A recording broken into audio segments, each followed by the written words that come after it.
Deməli, bugünkü mövzumuz nədir? The noun, isim qaydası. İsim quruluşca simple, sadə, derivativ, düzəltmə, mürəkkəbi gələn dərs keçəcəyik. Compound, mürəkkəb. 3 quruluşu var. Simple, sadə isimlər nədir? Bir kökdən ibarət olan isimlər, Azərbaycan dilində olduğu kimi. Məsələn, book, kitab, sofa, divan. Simple noun, sadə isimlər asandır. Derivativ, düzəltmə isimlər.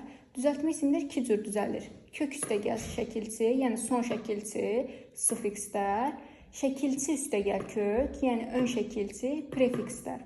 Məsələn, kingdom, dom şəkilçisi, childhood, hood şəkilçisi, building, ing şəkilçisi. Prefiks ön şəkilçilərə nələrə aiddir? Misprint, sonra preposition, forecast. Bunlar. Əslində sufikslər çoxdur, 21-22 dənə sufiksdir, əzbərləyirik onların hamısını. Prefikslər də 6-7 dənədir, onları da əzbərləyirik, əzbər şəkildə soruşacağam.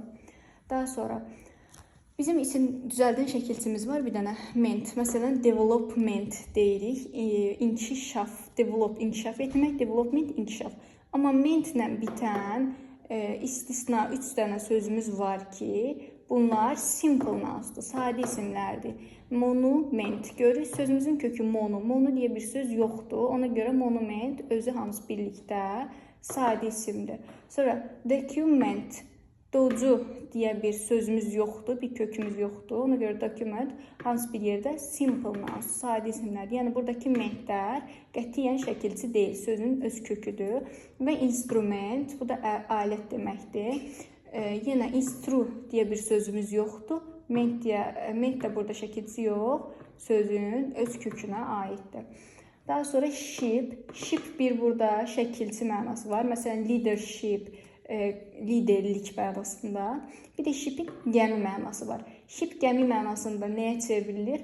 Mürəkkəb isimlərə çevrilir. Bu 5 dənə ismi də mütləq şəkildə əzbərləyirik. Airship, hava gəmisi, battleship, döyüş gəmisi, spaceship, kosmik gəmi, warship, müharibə gəmisi, steamship, buxar gəmisi. Ümumilikdə düzəltmə isimlər haqqında əsas qeydlərimiz bunlardır. Hansı ki, məsələn, testdə düşür, deyir ki, choose the correct derivative nouns. Düzgün düzəltmə isimləri seçin və variantların birinin içində monument salıb, document salıb. Hansı ki, bunlar düzəltmə yox, sadə isimlərdir. Həmin variantı atırıq, bəli. Və yaxud da ki, bir düzgün düzəltmə isimləri tap. Həmin o düzəltmə isimləri içində götürüb bir dənə spaceship salıb, bir dənə steamship salıb. Nə edirik? Biz bu sözləri atırıq. Nəyə görə? Çünki bunlar compound nounsdur, mürəkkəb isimlərdir.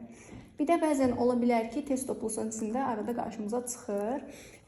Cinsinə görə fərqlənən düzəltmə isimlər. Məsələn, act, or. Burada or bizim isim düzəldən şəkilçimizdir. Aktyor kişi deməkdir. Actress, aktrisa qadın deməkdir. Res burada bizim şəkilçimizdir. Yenə act da sözümüzün kökü. Hero, qəhrəman kişi deməkdir. Bu sadədir, hero sadə isimdir. Amma heroin olanda qəhrəman qadın olur.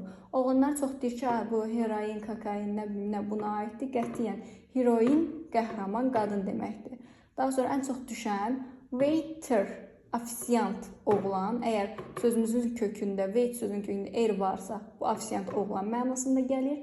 Əgər sözümüzün kökündə waitress, res şəkilçisi varsa, da ofisiant qız mənasına gəlir. Ümumilikdə sadə isimlər haqqında məlumatımız var. Derivativlərdə əzbərdə hamısı şəkilçilər, ön şəkilçilər, son şəkilçilər bunları əzbərləyirik. Və qeydimiz 1, 2, 3 dənə qeydimiz var. Bu qeyddəki sözlərin hamısını da əzbərləyirik. Belə, bu qədər.